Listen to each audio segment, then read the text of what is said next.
My name is Daniel Harrison.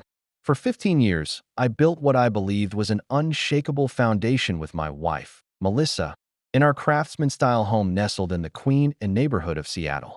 The wraparound porch with its view of the Space Needle was where we'd share our morning coffee, planning our future together. At least that's what I thought we were doing. I'm 42 now, with the first hints of gray at my temples that Melissa used to say made me look distinguished. I began my career as a software developer at a mid-sized tech company called Next Tech Solutions and climbed the corporate ladder methodically, the way I approach everything in life. Now, as Chief Operations Officer, I oversee a team of 85 employees and manage our partnerships across the Pacific Northwest. My colleagues describe me as detail-oriented, patient, and fair, qualities that serve me well professionally, but perhaps made me too trusting in my personal life. Melissa and I met at the University of Washington. She was studying art history while I was grinding through computer science courses. We were opposites in many ways. She was spontaneous where I was planned, outgoing where I was reserved, artistic where I was analytical. Her auburn hair always seemed to catch the light just right, and her green eyes had a way of making you feel like you were the only person in the room. At least, that's how they made me feel for the first decade of our marriage. After graduation, while I worked my way up the corporate hierarchy, Melissa launched her interior design business, Harrison Homes, which quickly became one of Seattle's premier design firms. Her natural charisma and eye for modern aesthetics attracted an elite clientele: tech executives, old Seattle money, and celebrities building vacation homes. She had a waiting list 6 months long and commanded premium rates. Her annual design showcase was considered a must-attend event among the city's social elite. Our home reflected Melissa's impeccable taste, a perfect blend of modern and classic, comfortable yet sophisticated. The great room featured floor-to-ceiling windows overlooking Lake Washington, custom furniture she'd sourced from artisans across the country, and artwork from emerging local artists she insisted would be famous someday. It was a showpiece, certainly, but it was also our sanctuary. At least, that's what I thought it was. We had discussed having children early in our marriage, but as Melissa's business took off, we agreed to wait. Then 1 year turned into 5, and 5 into 10. The conversation shifted from when we have kids to if we decide to have kids. Eventually, it stopped altogether. We filled our lives with work, travel, and an extensive social network.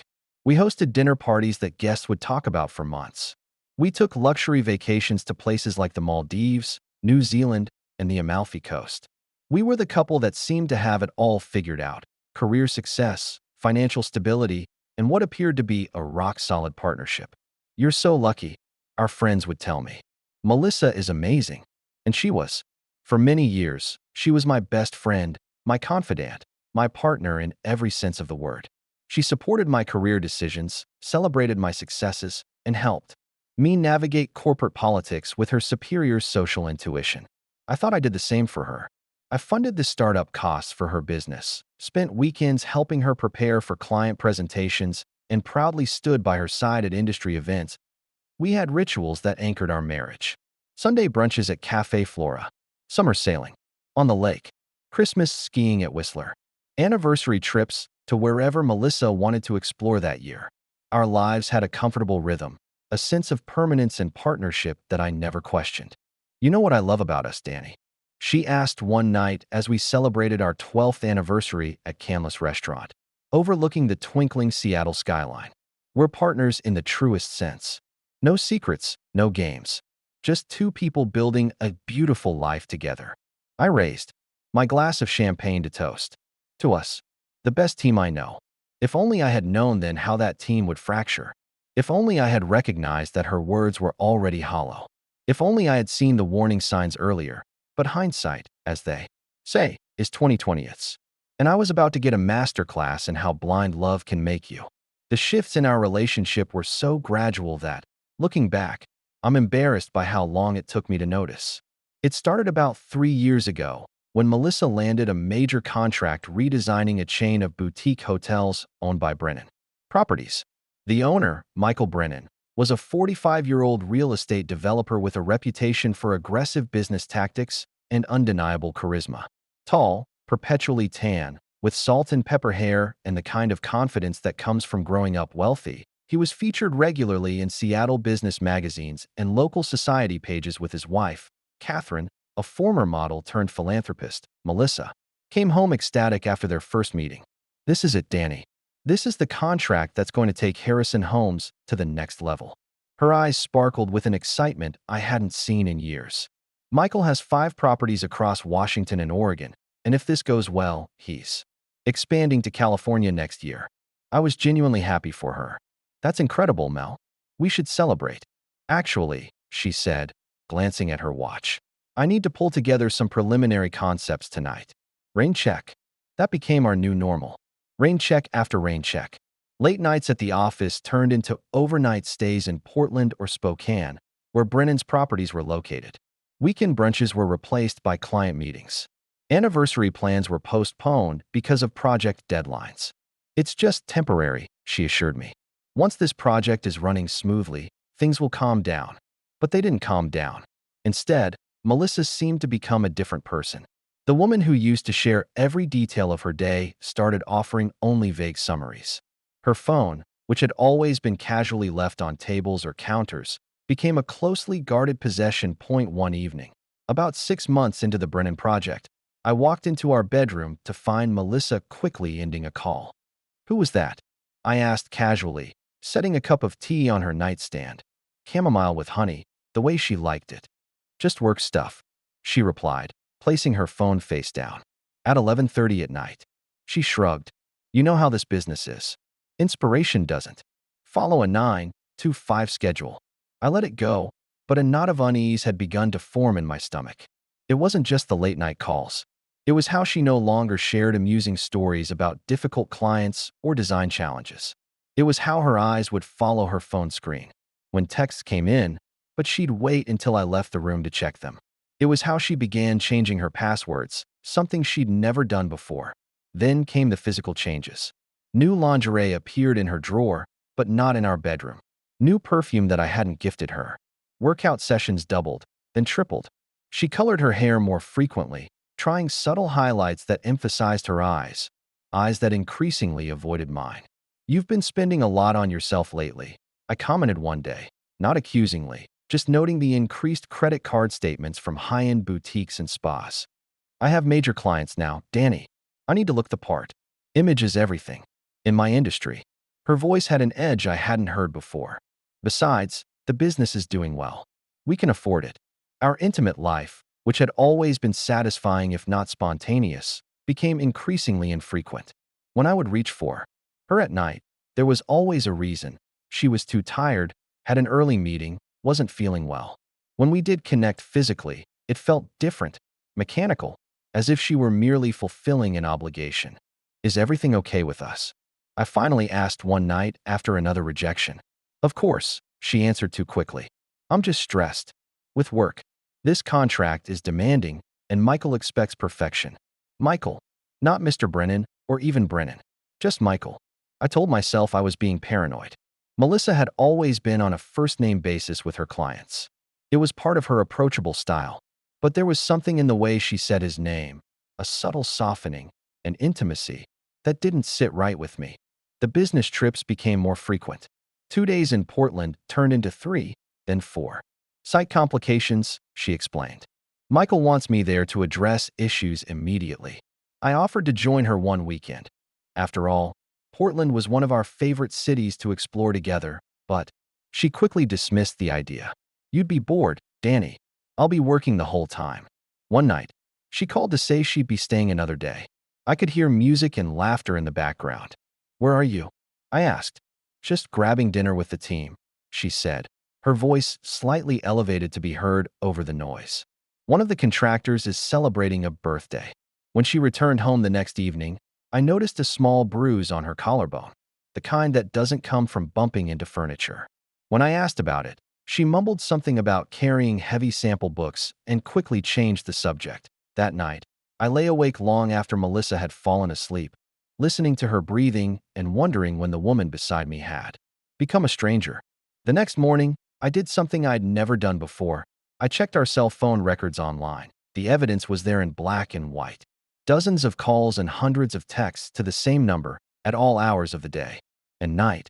including times when she'd told me she was sleeping. The longest calls were on those nights she stayed in Portland. I didn't recognize the number, but deep down, I already knew who it belonged to. I told myself there could be an innocent explanation. Maybe it really was just an intense work relationship. Maybe I was letting my insecurities create problems where none existed. Maybe I should just ask her directly, but something held me back. Perhaps it was fear of what I might discover, or maybe it was a deeper instinct, a voice warning me to proceed with caution. So I watched, and I waited, gathering more information while my heart slowly fractured with each passing day. It was a Tuesday evening when my suspicions crystallized into certainty. Melissa had been home for dinner, a rare occurrence lately, but spent most of the meal checking her phone. After picking at her food, she announced she needed to go back to the office to prepare for a client meeting the next day. At 8:30 at night, I questioned. "I need to review some material before tomorrow's presentation," she said, grabbing her keys and purse. "Don't wait up." As she headed for the door, I noticed she had changed her shoes from the comfortable flats she wore around the house to 4-inch heels. She had also refreshed her makeup and added jewelry, small gold hoops I'd given her last Christmas. Not typical going back to the office preparations. After she left, I sat motionless at our dining table, the half-eaten meal growing cold. A hollowness spread through my chest as the pieces clicked into place. I was no longer just suspicious, I was certain. But certainty without proof was just another form of doubt. I walked up to our home office and opened my laptop. I hesitated only briefly before typing "Private Investigator Seattle" into the search bar. After reading several reviews, I selected Crawford Investigations, a firm with a 20-year history and excellent discretion ratings. I sent an email requesting an urgent consultation. The next morning, I met James Crawford, a former police detective with kind eyes that had seen too much and an expression that suggested nothing would shock him anymore. We sat in his modest downtown office as I explained my situation. "I need to know for sure," I told him. "Not just suspicions or possibilities. I need evidence that will hold up if—" I couldn't finish the sentence. "If it comes to divorce," he completed gently. "I understand, Mr. Harrison. Unfortunately, this is something I see every day." Crawford laid out his process, his fees, and what I could expect. He was methodical and straightforward, qualities I appreciated in my current state of emotional turmoil. "One piece of advice," he said as our meeting concluded. "Don't confront her until we have solid evidence. If she is involved in something inappropriate, confronting her too soon will only make her more careful." I nodded, shook his hand, and left his office feeling both relieved and sick.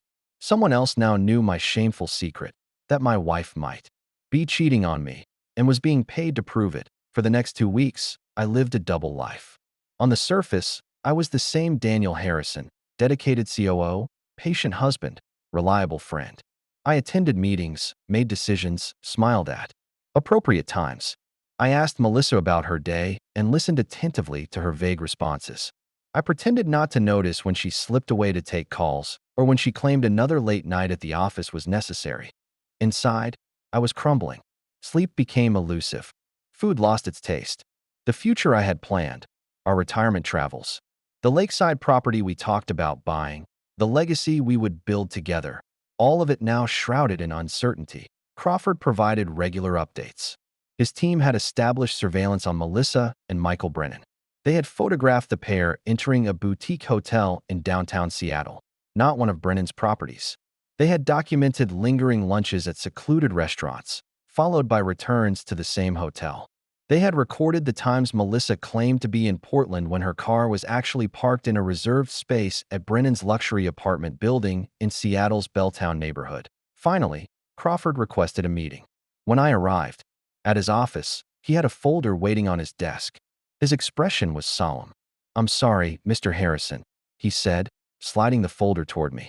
"I wish I had different news." Inside were dozens of photographs. Melissa and Michael entering elevators with hands intertwined, sharing intimate dinners with heads bent close together, walking along the waterfront with his arm draped possessively around her shoulders. The timestamps and locations were meticulously noted on each image. Some dated back nearly 7 months. But it was the printed text message conversations that truly gutted me. Crawford had managed to recover deleted messages from a cloud backup of Melissa's phone. Something about her using our shared Apple ID for purchases that she hadn't properly secured. I missed the taste of you already. One message from Michael read, sent just 30 minutes after she had kissed me goodbye one morning. Last night was incredible. Danny has no idea how late I really got home. Read another from Melissa. And then the messages that would ultimately harden my heart beyond repair. Michael, do you ever feel guilty? Melissa, sometimes. But then I remember how exciting life is with you and how predictable it is with him. Michael, what about after? When we can be together openly? Melissa, he'll be devastated, but Danny's resilient. Plus, the business is mostly in my name. I've been careful about that. He'll bounce back eventually, he always does. He's like a reliable old sofa, comfortable, but not exactly thrilling. They had discussed me, analyzed me, planned around me. While I was worrying about our marriage, they were plotting its end on their terms. The betrayal wasn't just the physical infidelity. It was the cold calculation, the casual dismissal of 15 years together, the mockery of my devotion. There's more, Crawford said quietly. But I think this gives you what you need to make your decisions. I nodded, unable to speak past the lump in my throat. I had known what I would find, yet seeing it laid out so concretely was still devastating. What happens now is up to you, Crawford continued. Some clients choose immediate confrontation. Others prefer to consult with legal counsel first. Given some of what I've seen, he gestured to the messages. I would recommend the latter. I thanked him, paid his final invoice, and left with the folder tucked inside my briefcase. Physical evidence of my collapsing world. That night, as Melissa texted that she would be working late again, I sat in our darkened living room, surrounded by the life we had built together, and made a decision. I would not be the reliable old sofa. I would not bounce back on their timeline. I would not be the predictable, patient Danny who could be easily manipulated and discarded. I poured myself 2 fingers of the expensive scotch we'd been saving for a special occasion, turned off my phone, and allowed myself one night of undiluted grief. I mourned the death of my marriage, the loss of the woman I thought I knew, and the future we would never have. I raged at their betrayal, at my own blindness, at the casual cruelty of their words. And then, as dawn broke over Lake Washington, casting long shadows across our perfectly designed living room, I began to plan. The following morning, I called in sick to work for the first time in 5 years. As the COO, my absence would raise eyebrows, but I couldn't face making strategic decisions for Next Tech when my personal life was in shambles. I needed time to think, to plan, to prepare for what would undoubtedly be the most important campaign of my life. That I began by consulting an attorney, not the one Melissa and I had used for our wills and property purchases, but someone with no connection to us. Based on Crawford's recommendation, I made an appointment with Diana Wong, reputed to be the most formidable divorce attorney in the state of Washington. Diana's office occupied the entire 47th floor of a downtown Seattle skyscraper. The views of Puget Sound were spectacular, but her gaze was even more impressive, sharp, analytical, missing nothing. She reviewed the evidence silently, her expression unchanging as she flipped through photos and text messages. You have excellent grounds for divorce, she finally said. Washington is a no-fault state, but evidence of adultery and these discussions about financial matters will be relevant to the division of assets, especially if we can prove your wife has been planning to disadvantage you financially. What are my next steps? I asked. First, we need complete financial transparency. I'll need statements for all accounts, individual and joint, for the past 5 years. Property deeds, investment portfolios, retirement accounts, business valuations. Everything. She leaned forward. And Mr. Harrison, I cannot stress this enough. Do not confront your wife yet. Do not give any indication that you're aware of the affair or planning legal action. The element of surprise will be crucial. I nodded, understanding the strategy. How long will this take? To build a comprehensive case? 3 to 4 months, minimum. These matters require patience and meticulous documentation. She gave me a measured look. Can you maintain normalcy at home for that long? Could I? Could I continue living with Melissa, sharing meals and casual conversation, all while knowing what I now knew? The thought made my stomach turn, but I recognized the necessity. I can. I affirmed, with more confidence than I felt. Good. In the meantime, secure your personal finances. Open individual accounts at different banks, not where you currently have joint accounts. Begin moving reasonable amounts of money into these new accounts. Not everything at once. That could be seen as financial misconduct, but enough to support yourself independently. I spent the next week gathering the requested documents, opening new accounts, and creating a comprehensive inventory of our assets. The process was enlightening. While reviewing our financial history, I discovered irregularities in Melissa's business accounting. She had been using our joint personal funds to cover business expenses without proper documentation or reimbursement, a significant commingling of assets that Diana assured me would be relevant in court. More concerning, I found evidence that Melissa had recently updated her will, removing me as her primary beneficiary. She hadn't mentioned this change to me. Further confirmation that she had been planning her exit strategy for some time. As I dug deeper into her business records, which I had access to as a seed investor in Harrison Homes, I discovered connections between Melissa's firm and Brennan Properties that went beyond the hotel redesign contract. There were unusual money transfers, consulting fees that didn't align with any documented work, and project costs that far exceeded industry standards. That I compiled this information meticulously, creating spreadsheets and timelines that highlighted the discrepancies. My background in operations management made me well-suited to this kind of detailed analysis. While the emotional side of me was still reeling, the logical part, the part that had built my career on identifying inefficiencies and solving complex problems, was fully engaged. During this time, I maintained the facade of normalcy at home. Melissa continued her pattern of late nights and business trips, which now provided me with uninterrupted time to work on my case.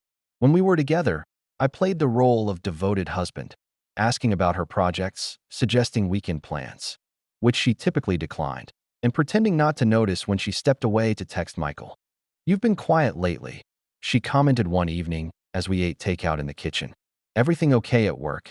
Just focusing on the Jensen acquisition," I replied, referencing a current project at Nextech. "It's taking most of my bandwidth." She nodded, clearly relieved that my distraction had a professional rather than personal cause. "Well, don't work too hard. You know how you get when you're too focused on one thing." I smiled at the irony of her concern. "I'm pacing myself," I assured her. "How about you? How's the Brennan project progressing?" Her eyes lit up at the mention of his name, a tiny tell she couldn't control. "Really well. Michael's thrilled with the direction we're taking for the Portland location. In fact, I need to go down there again next week for a few days." "That's becoming quite a regular trip," I observed mildly. She shrugged, avoiding my gaze. "That's where the flagship property is. It needs the most attention." I nodded, taking a bite of food I couldn't taste. "Will you be staying at the usual hotel?" "Probably," she said vaguely. "It depends on the schedule."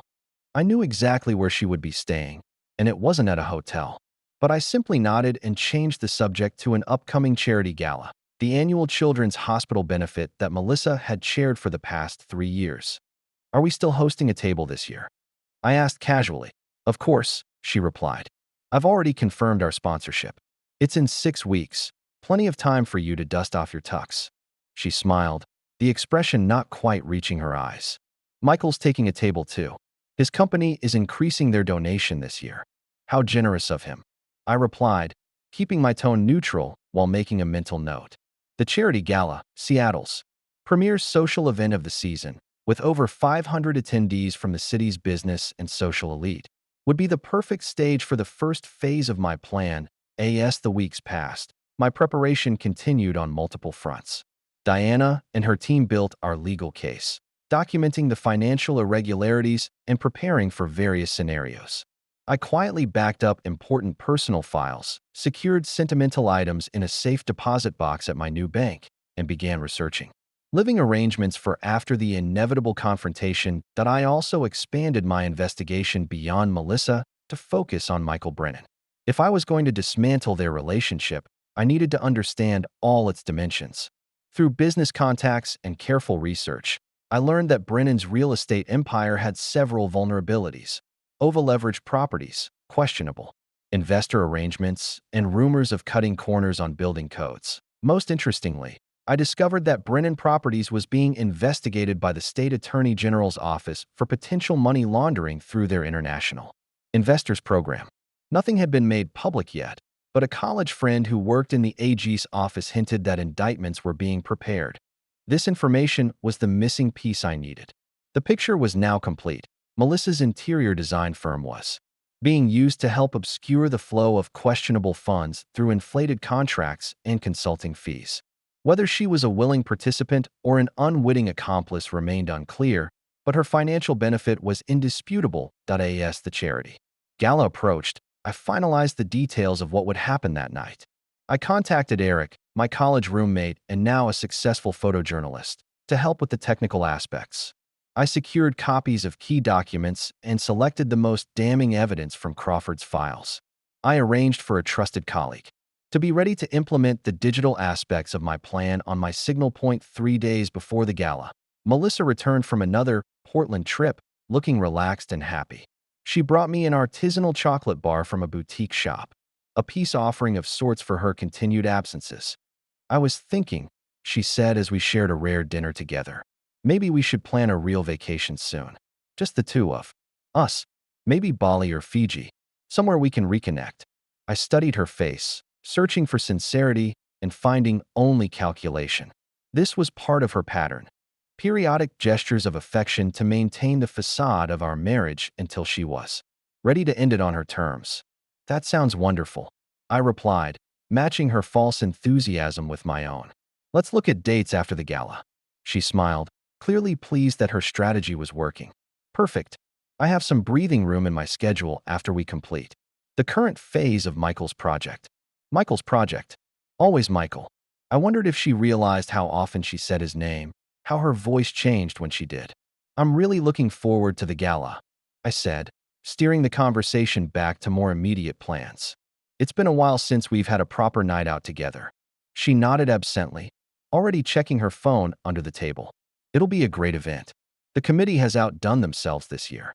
I watched her responding to what I knew was a text from her lover, planning their next rendezvous while sitting across from her husband. In that moment, any lingering doubt or hesitation about my course of action vanished.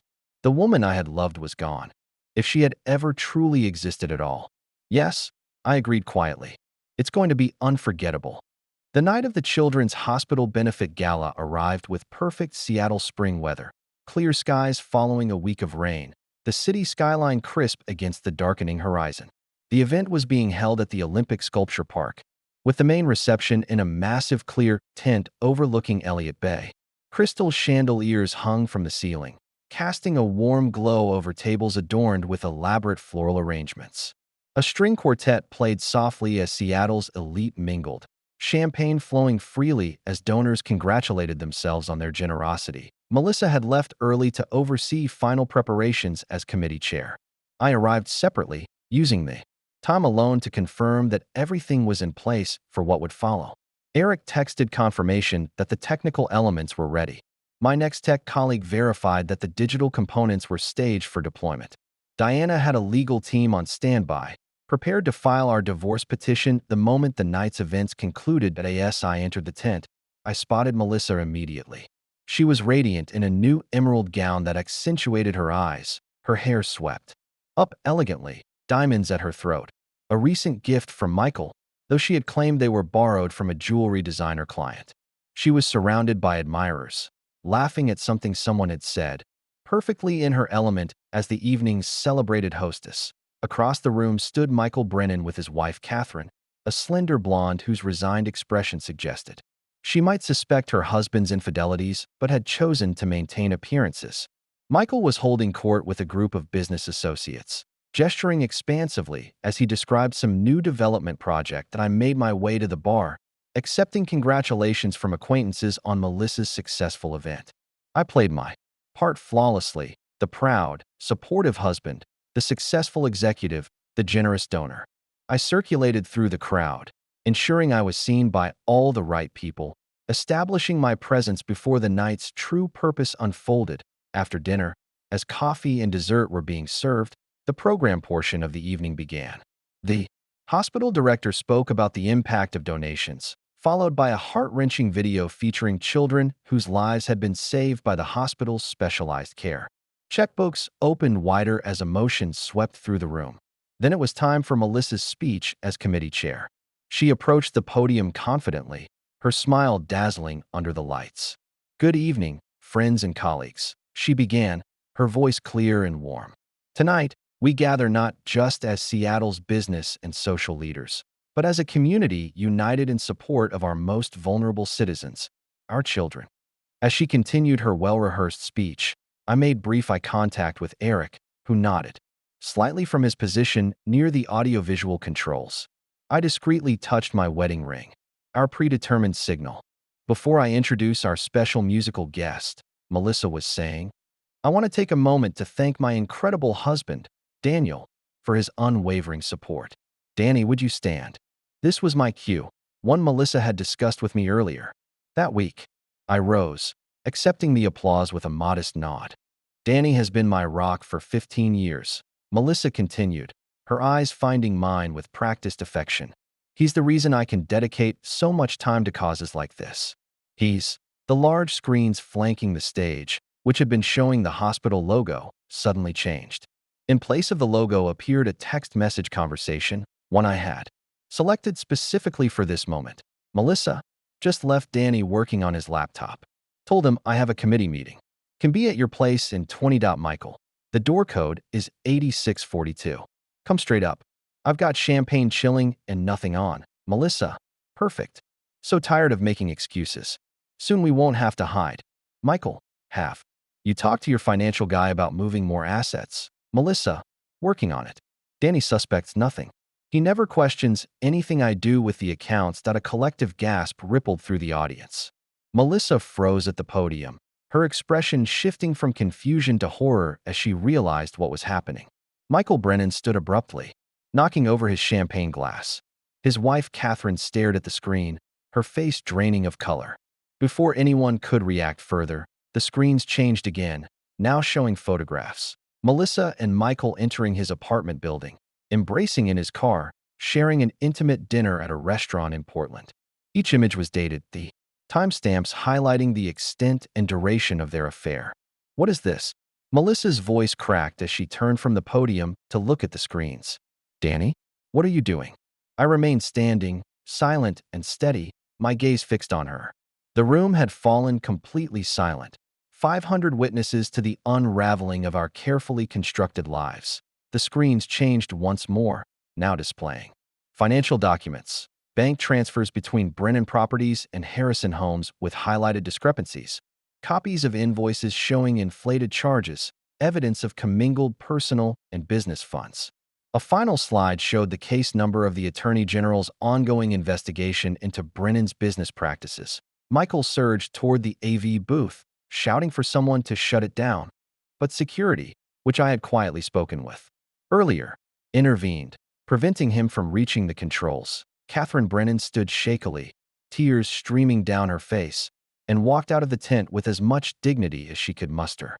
Several of Michael's business associates followed suit, distancing themselves from the imploding scandal. Melissa had abandoned the podium and was rushing toward me, her face contorted with rage and panic.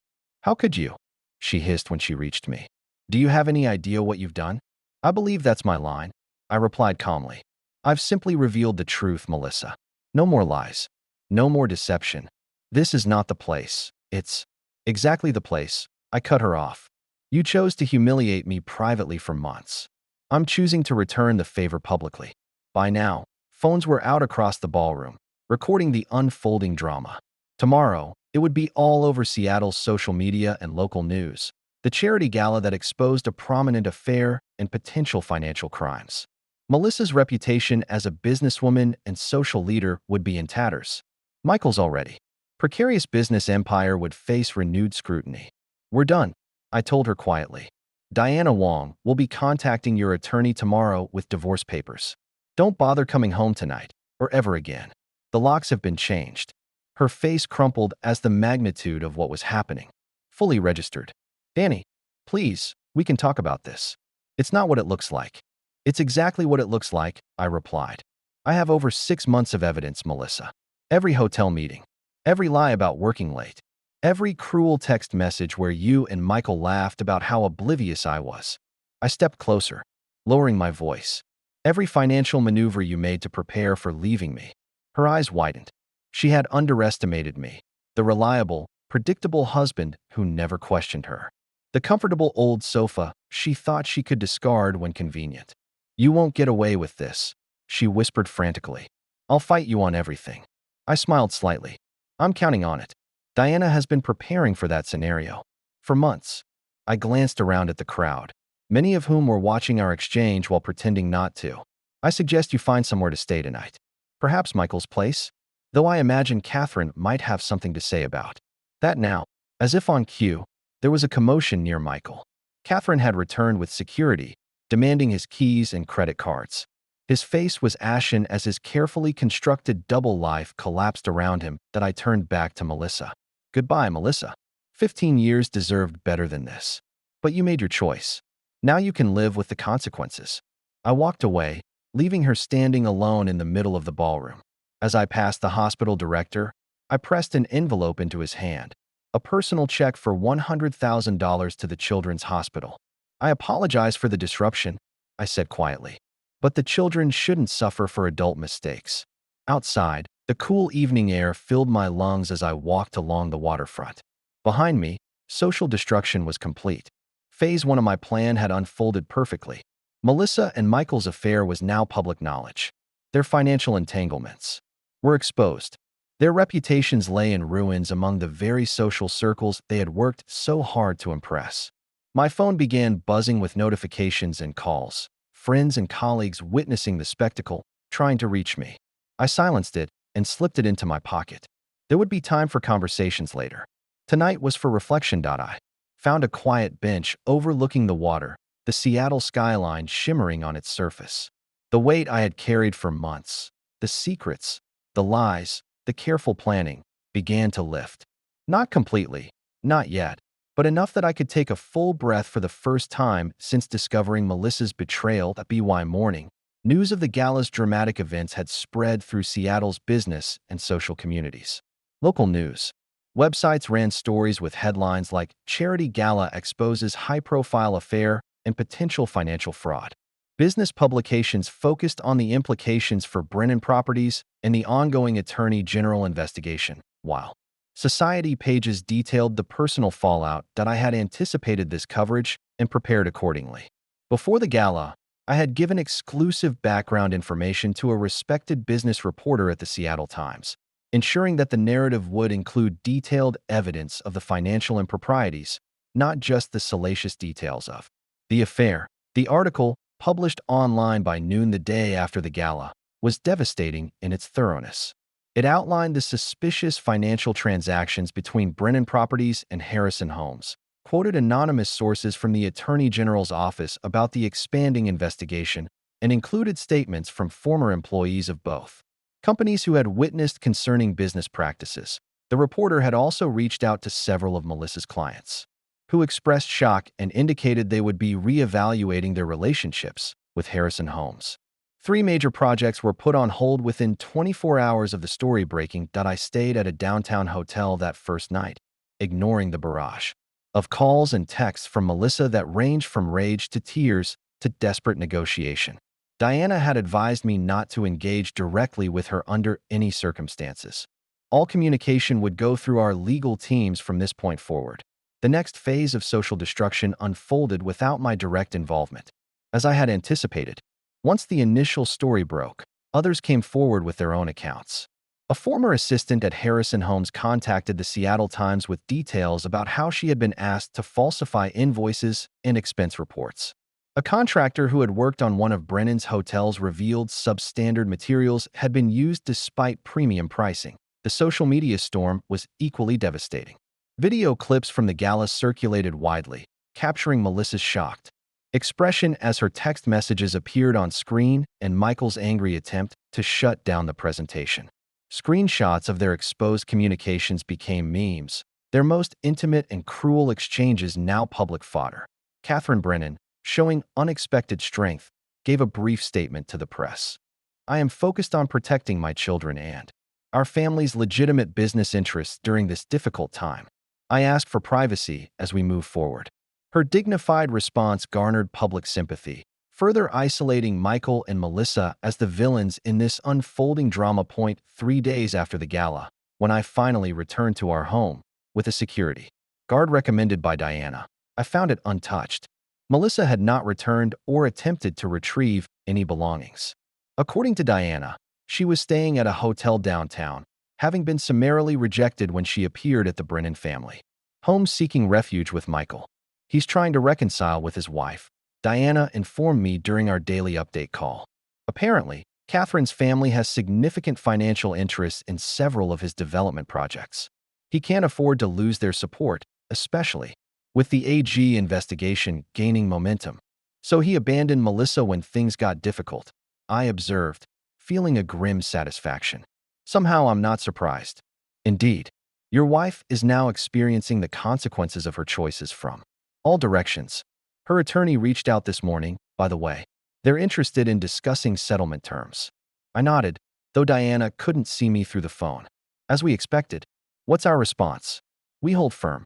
The evidence we've compiled puts us in an extremely advantageous position. I recommend we proceed with filing the full petition as planned. I agreed, and the legal machinery continued its inexorable progress. Meanwhile, the social destruction continued to spread, moving beyond Seattle to regional and even some national coverage. A business ethics podcast devoted an entire episode to the Brennan Harrison scandal, using it as a case study in how personal misconduct often correlates with professional ethical violations. Melissa's clients continued to distance themselves. Her design industry colleagues, many of whom had privately envied her success, now publicly expressed their disappointment and shock at the revelations. Invitations to speak at design conferences were rescinded. Her profile was removed from the Seattle Design Council's website, where she had previously been featured as a board member. 1 week after the gala, I received a text from an unknown number, Michael Brennan himself. "You've destroyed everything," it read. "I hope you're satisfied." I considered ignoring it, but something prompted me to respond. "You and Melissa destroyed everything the moment you decided your desires were more important than your commitments." I simply exposed the truth. "The consequences are of your own making." He didn't respond, but I later learned from a business contact that Brennan's 4 largest investors had pulled out of his current development project, citing concerns about management integrity. His lenders were calling in loans for review, and the Attorney General's investigation had expanded to include potential tax fraud. Throughout this period, I maintained a low profile professionally. I had taken a 2-week leave of absence from Nextech, citing personal matters. My colleagues were supportive. Many had been at the gala or heard about it afterward. The company's CEO, Martin Chun, took me to lunch my first day back. "How are you holding up?" he asked after we'd ordered. "Better than expected," I replied honestly. "The initial shock has worn off. Now it's just handling the practicalities." He nodded thoughtfully. "The board wants you to know that your position is secure. What happened in your personal life has no bearing on your professional value to Nextech." I appreciated his directness. "Thank you. That means a lot. If anything," he continued, "they're impressed with how you've handled this situation. Measured, strategic, decisive." He gave me a knowing look. Not everyone would have maintained such composure when betrayed so thoroughly. I realized then that my handling of the Melissa situation had actually enhanced my professional reputation in certain circles. The methodical dismantling of her deception showcased exactly the skills that made me effective as a COO: careful analysis, strategic planning, and precise execution. By the 1-month mark after the gala, the social destruction was comprehensive. Melissa's client list had dwindled to a handful of loyal customers. Her design firm had lost its lease in the prestigious downtown building after other tenants complained about the negative association. She had been asked to resign from every board and committee position she held. Her carefully curated social media accounts, once showcasing her glamorous design career and social standing, had been deactivated after becoming targets for brutal public commentary. Michael Brennan faced his own implosion. The Attorney General had filed formal charges related to money laundering and tax evasion. 3 of his properties were in foreclosure proceedings. His wife had filed for divorce, with her family's considerable legal resources supporting her. claims to significant portions of their assets. Most devastating for both of them was the isolation. The social circles that had once embraced them now shunned them completely. Invitations stopped. Calls went unreturned. Former friends crossed the street to avoid encounters. The community they had worked so hard to impress had excommunicated them. All of this unfolded exactly as I had planned, but the satisfaction I anticipated feeling remained elusive. I had executed a flawless campaign of social destruction, yet the hollow feeling in my chest persisted. I understood then that while exposure and justice were necessary, they weren't sufficient for healing. That would come later, after the legal phase was complete. The social destruction of Melissa's reputation and Michael's business empire was merely the opening act. The main event would unfold in the legal arena, where I had been methodically building my case long before the charity gala revelation. 2 days after the gala, Diana Wong filed our divorce petition with the King County Superior Court. The 47-page document outlined in meticulous detail the grounds for divorce, evidence of Melissa's infidelity, documentation of financial misconduct, and our claims regarding the division of assets. We're requesting an unequal distribution based on several factors, Diana explained during our strategy meeting. First, Washington courts can consider financial misconduct when dividing assets, even in a no-fault state. We have substantial evidence that Melissa commingled personal and business funds, used joint assets to facilitate her affair, and attempted to shield assets in anticipation of divorce. She flipped through her notes, her precise movements reflecting her ordered thinking. Second, we're emphasizing your contributions to her business success. The initial investment capital, the business connections you provided, the unpaid consulting work you performed. This establishes that Harrison Homes, while primarily in her name, was built with substantial contributions from you. What about the house? I asked.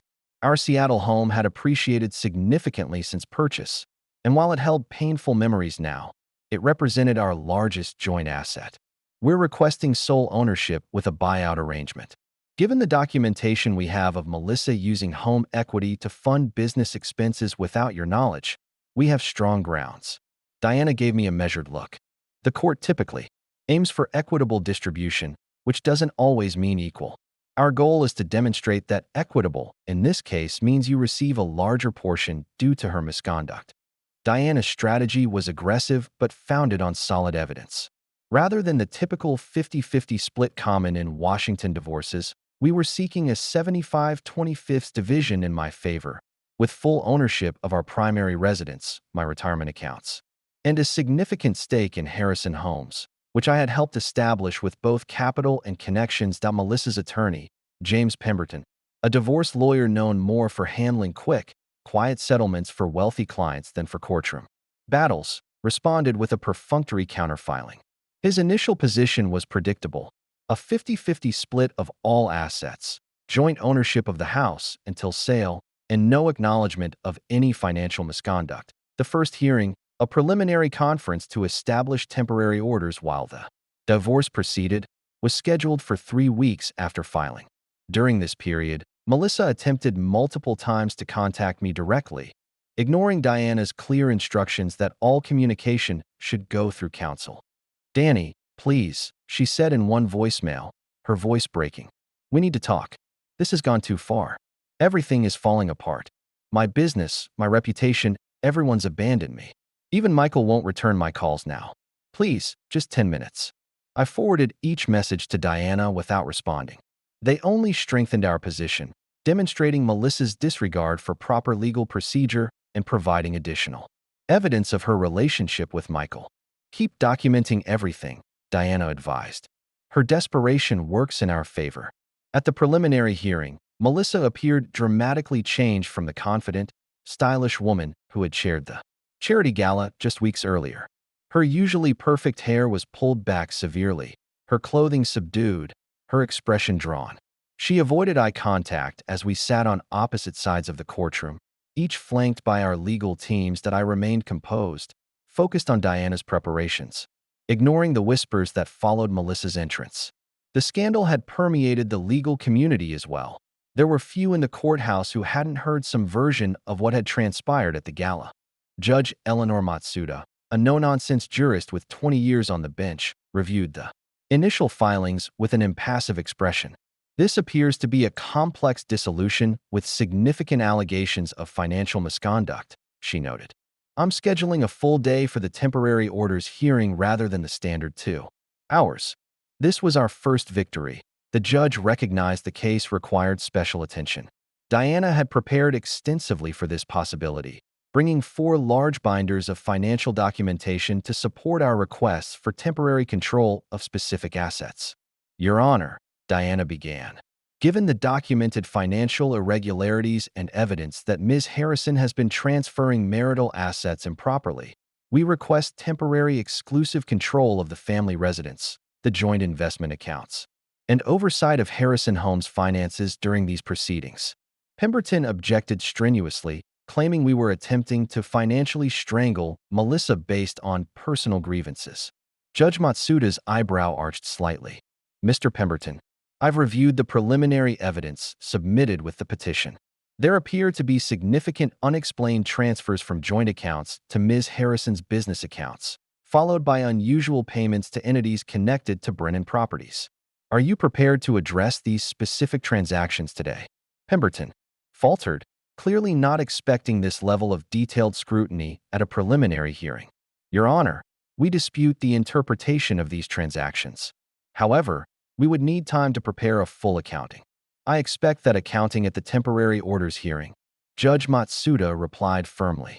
In the interim, I'm freezing the disputed accounts and issuing a temporary restraining order preventing either party from transferring or disposing of any marital assets.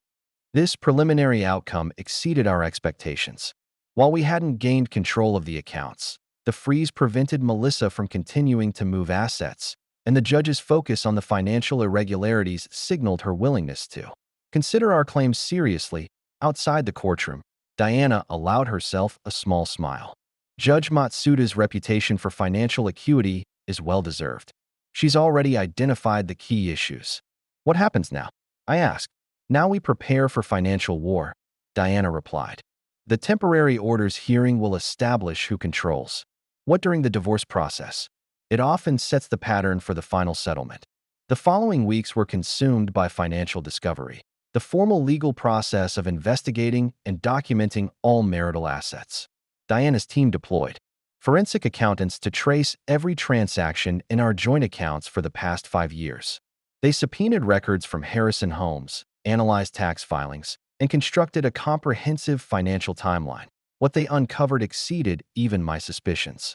Melissa had been systematically diverting funds for over a year, not just to facilitate her affair with Michael, but apparently in preparation for an eventual divorce. She had created a separate LLC that owned various assets purchased with marital funds. She had underreported business income while using joint personal funds to cover business expenses, effectively hiding profits that would be considered marital property. Most damning, they discovered emails between Melissa and Michael discussing how to restructure assets to minimize exposure when the time comes. These communications, dated 8 months before I discovered the affair, demonstrated clear intent to defraud me of my rightful share of our marital estate. Diana presented these findings at the temporary orders hearing with devastating effectiveness. She projected email exchanges on the courtroom screen, walked through financial flowcharts tracking the movement of funds, and presented testimony from a forensic accountant who characterized the transactions as deliberately deceptive and inconsistent with standard business practices. Pemberton attempted to portray the financial maneuvers as legitimate business strategies unrelated to any anticipation of divorce, but his arguments grew increasingly desperate as Diana methodically dismantled each explanation with documented evidence. By the hearing's conclusion, Judge Matsuda's expression had shifted from neutral to troubled. The evidence of financial misconduct is concerning, she stated.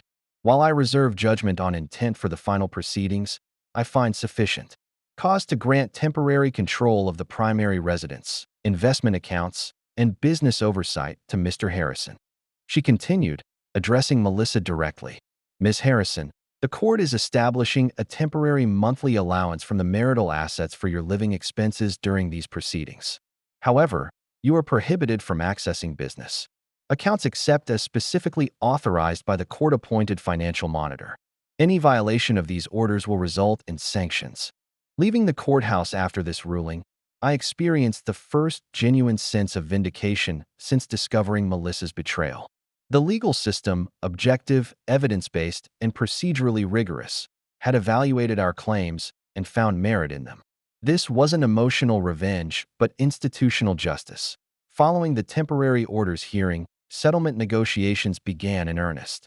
Pemberton, recognizing the weakness of their position, approached Diana with an initial offer. Melissa would accept a 60/40 split in my favor if I would agree to sell the house and divide the proceeds, relinquish any claim to Harrison Homes, and sign a non-disclosure agreement regarding the affair and financial misconduct.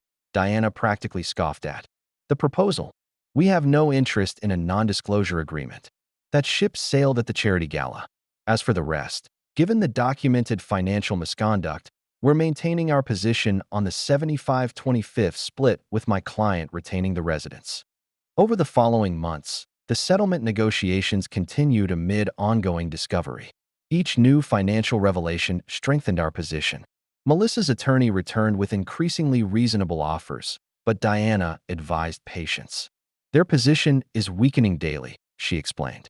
The Attorney General's investigation into Brennan Properties is now touching on Harrison Homes contracts. Melissa needs this resolved before she potentially faces legal issues beyond the divorce. Meanwhile, the scandal continued to reverberate through Seattle's business community. Harrison Homes had laid off half its staff and relocated to a small office space in Bellevue. Brennan Properties had filed for Chapter 11 bankruptcy protection, with Michael facing personal financial ruin as investors fled and lenders called in loans. The social consequences had become financial consequences, which in turn strengthened our legal position. By the 6-month mark after filing, Pemberton requested a judicial settlement conference, a clear indication they were ready to concede to most of our terms.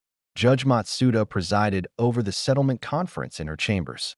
After 8 hours of negotiations, with both parties in separate rooms while the attorneys and judge moved between them, we reached an agreement that exceeded even Diana's ambitious initial goals. The final settlement awarded me sole ownership of our Seattle residence, 80% of our investment and retirement accounts, a 40% ownership stake in Harrison Homes, which I plan to sell back to Melissa once the business stabilized, but on my terms, full ownership of our vacation property in the San Juan Islands, reimbursement for funds Melissa had diverted to her separate LLC, and business accounts Melissa received 20% of our investment accounts. Majority ownership of her business, though significantly devalued. Her personal property and vehicle, a small cash settlement to establish new housing. Most importantly, the settlement included acknowledgement of financial misconduct, which would be part of the public record of our divorce, a permanent testament to the truth of what had occurred. When Judge Matsuda announced the settlement terms on the record, making them official, Melissa sat motionless beside her attorney, her expression unreadable. She had lost not just her husband, but her reputation, much of her business, her social standing, and now the financial security she had tried so desperately to protect through her deception. We exited the courtroom after the final hearing. She approached me, the first time we had spoken directly in over 6 months. "Are you satisfied now?" she asked quietly, her voice hollow. "You've taken everything." I looked at her, really looked at her, for the first time since discovering her betrayal. The woman I had loved for 15 years, who had shared my bed and my dreams, who had plotted against me while accepting my devotion. I felt no triumph in her defeat, only a profound sadness for what could have been. "I didn't take anything, Melissa," I replied evenly. "I simply reclaimed what was rightfully mine, my dignity, my financial security, and the truth. Everything else, you gave away willingly the moment you decided I was disposable." She flinched as if I had struck her. "I never meant." "It doesn't matter what you meant," I interrupted. "It matters what you did. Actions have consequences. These are yours." I turned and walked away, leaving the courthouse for the final time, legally and emotionally divorced from the life we had built together. The legal victory was complete, but the true victory was internal. I had faced betrayal, navigated its aftermath with integrity, and emerged with both justice and self-respect intact. 1 year after the charity gala that exposed Melissa's betrayal, Seattle had moved on to newer scandals, though the Brennan-Harrison affair remained a cautionary tale in business and social circles. I had moved on as well, but in a more deliberate, thoughtful manner. The morning after the final divorce decree was signed, I woke early in the Seattle house that was now solely mine. I walked through each room slowly, touching familiar surfaces and remembering the life that had unfolded within. These walls, despite winning the right to keep the property, I knew I wouldn't stay. Too many memories, too much pain embedded in the perfectly designed spaces that Melissa had once showcased to admiring clients that I contacted a real estate agent that afternoon and listed the house the following week. It sold quickly, commanding a premium price despite its notorious recent history. Perhaps because of that history, Seattle's wealthy have their own appetite for scandal, especially when it comes with premium finishes and lake views. With the proceeds from the sale and my substantial divorce settlement, I purchased a modest but modern condo in Portland's Pearl District. The change of cities was deliberate. While I maintained my position at Nextech's Seattle headquarters, the company had offices in Portland that allowed me to work remotely 3 weeks out of 4. The physical distance from Seattle provided emotional distance from the events that had defined the past year. My new home was a stark departure from the carefully curated showpiece I had shared with Melissa. I hired a designer with an aesthetic completely unlike hers, favoring clean lines, minimal decor, and functional spaces over the elaborate styling that had characterized our Seattle residence. No design magazines would be featuring my Portland condo, and that was precisely the point. Professionally, I continued to thrive. The Jensen acquisition that I had referenced to Melissa during the dark period of my secret planning had been successfully completed, adding significant value to Nextech's portfolio. My handling of that complex transaction, particularly during personal turmoil, had impressed the board. 6 months after my divorce was finalized, I was offered the position of CEO at Nextech's Portland division, a promotion that provided new challenges and firmly established my independent professional identity. The divorce settlement had given me a 40% ownership stake in Harrison Homes, which by then was operating at a fraction of its former capacity. As I had anticipated, Melissa eventually approached me about buying back that stake, desperate to regain full control of what remained of her business. I can offer monthly payments over 5 years, she proposed via her attorney, her financial situation still precarious after the divorce. After consultation with Diana, I countered with terms that were financially advantageous to me, but not punitive to her. A structured buyout that would allow her to rebuild if she managed the business responsibly. I had no interest in maintaining ties to Harrison Homes or in preventing Melissa from earning a living. My goal had been justice, not ongoing punishment. The aftermath for Michael Brennan was considerably more severe. The Attorney General's investigation had resulted in criminal charges for money laundering, tax evasion, and wire fraud. He had accepted a plea deal to avoid trial, resulting in a 30-month federal prison sentence and substantial financial penalties.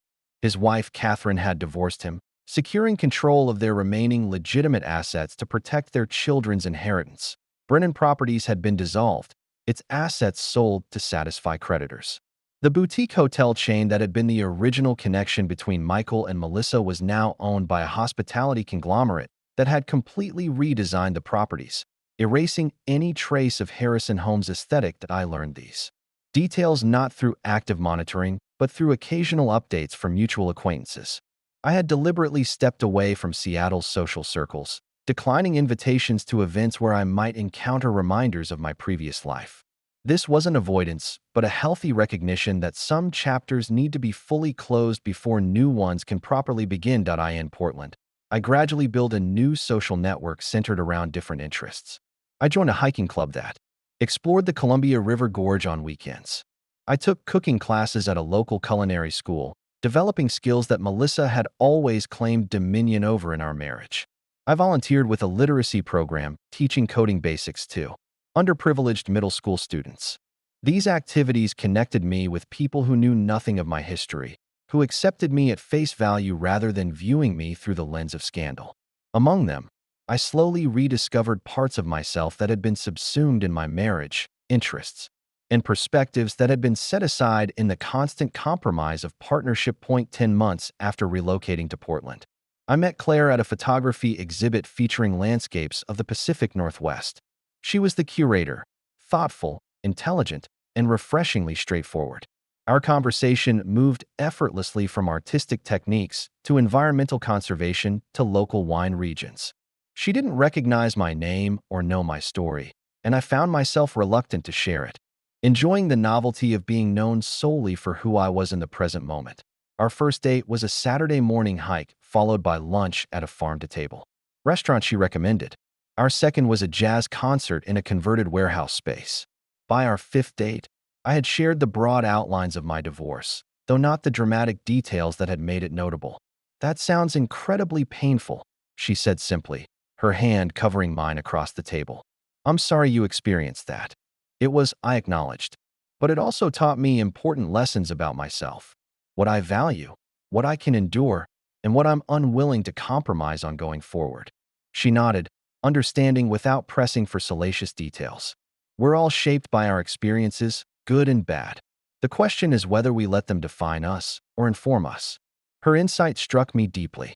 Throughout the planning and execution of my response to Melissa's betrayal, I had been defined by it. My identity temporarily reduced to wronged husband, strategic avenger, divorce litigant. The methodical dismantling of my wife's deception had been necessary for justice and financial protection, but it had consumed my attention completely. Now, in this new city with this perceptive woman, I was discovering what it meant to be informed by that experience without being defined by it. The betrayal had changed me, made me more cautious, certainly, but also more authentic. I was less willing to suppress my own needs or ignore instincts.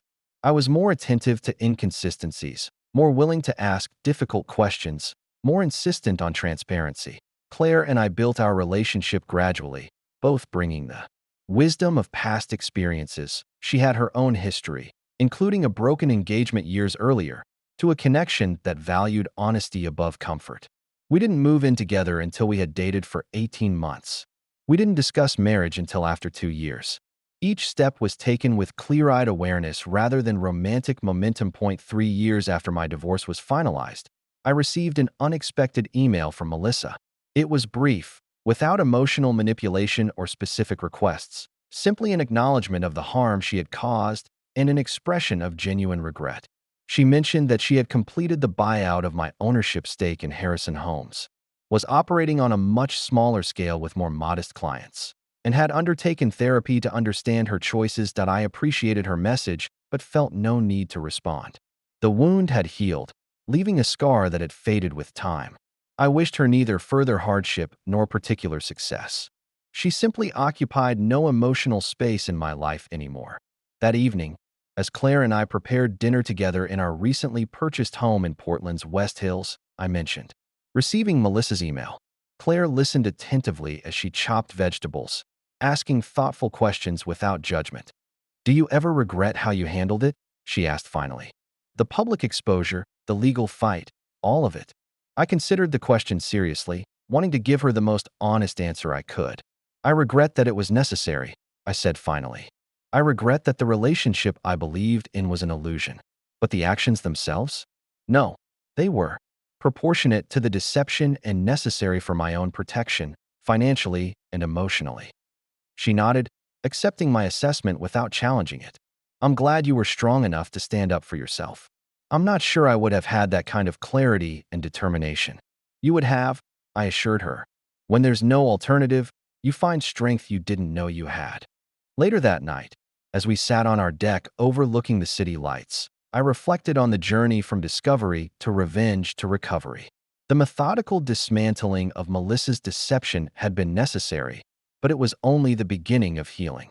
The true victory wasn't in the public exposure or favorable divorce settlement, but in rebuilding a life of authenticity and connection.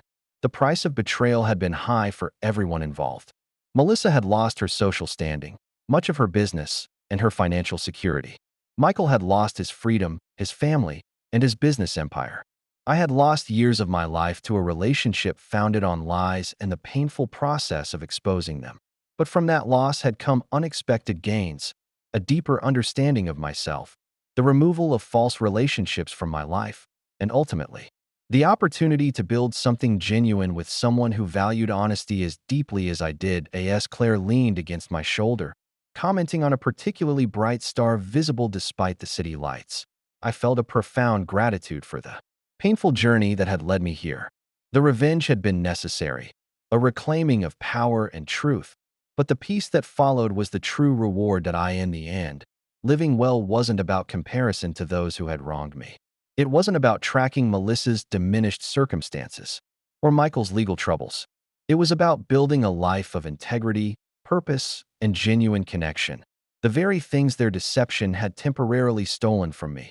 And in that, I had succeeded beyond what any carefully orchestrated revenge could accomplish.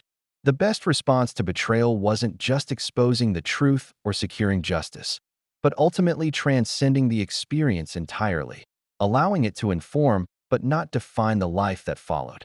The man who had meticulously planned and executed that three-part revenge, social, legal, and financial, was still part of me. But he was no longer all of me. He had served his purpose, protecting what needed protection and revealing what needed revelation. Now, it was time for the next chapter, one written not in response to betrayal, but in pursuit of possibility. As I kissed Claire's temple and suggested, we move inside away from the evening chill, I felt the final piece of healing click into place. The story of Melissa's betrayal and my response would always be part of my history, but it was no longer my present or my future that I had paid the price of betrayal. I had extracted an appropriate cost from those who betrayed me, and now I was collecting the dividends of resilience, a life rebuilt stronger than before, with clearer boundaries, deeper authenticity, and love based on truth rather than illusion.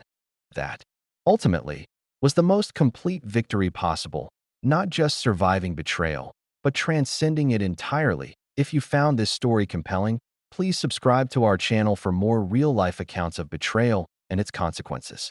Remember, these stories are shared not to promote vengeance, but to illustrate the human capacity for resilience in the face of profound betrayal. Sometimes, the best revenge isn't about getting even, it's about getting better.